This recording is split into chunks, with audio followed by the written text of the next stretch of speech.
Okay. So as you all can see that we have drawn both the components of aggregate demand, consumption and investment.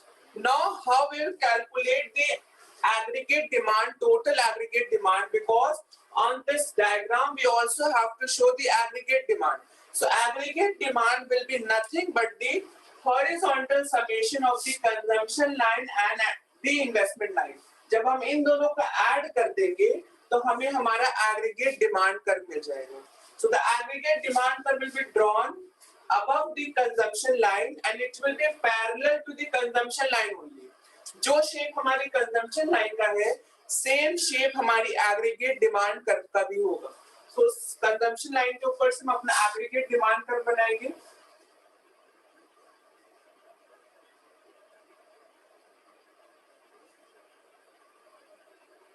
Okay, this will be our aggregate demand curve and it is equals to consumption plus investment that I have told you all. And how we have derived this aggregate demand curve? By the horizontal summation of the investment and the consumption lines. By the horizontal summation of the investment and the consumption lines. And why this aggregate demand curve is parallel to the consumption line only? ये consumption line की तरह क्यों दिख रहा है? इसी की slope क्यों है? क्योंकि हमारा जो investment है, that is constant, that is autonomous in nature. It is not being affected by the change in income.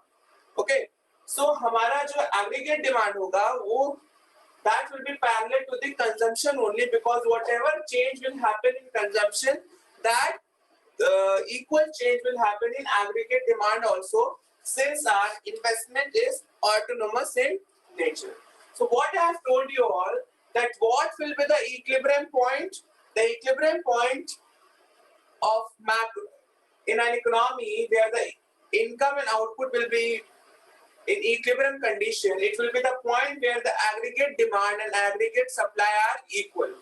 So what is the point at which the aggregate demand and aggregate supply is equal? This is your aggregate supply curve. This is your aggregate demand curve. Where they are meeting at this point. They are meeting at this point. That is why here the aggregate demand and aggregate supply are equal, and this will be our equilibrium point only. Take it as Y1 level of income and mark this point as point E. Okay, why we are calling this point as point E?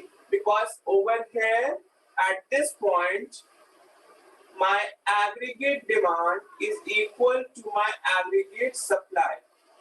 That means whatever is being produced, it is demanded, and whatever is demanded is produced in the supplied in the market.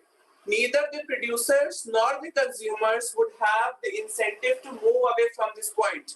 This is the implication of the equilibrium point. That ना ही यहाँ से total consumers move करना चाहेंगे, ना ही यहाँ से total buyers move करना चाहेंगे, because they will. It is a ideal situation for the economy. But due to certain reasons, due to certain problems, certain economic problems, disequilibrium may occur in the economy. Okay, disequilibrium may occur in the economy. Now we will discuss if disequilibrium occurs in the economy, then how the economy will restore its equilibrium. How the whole economy will restore its equilibrium, that we have to discuss now.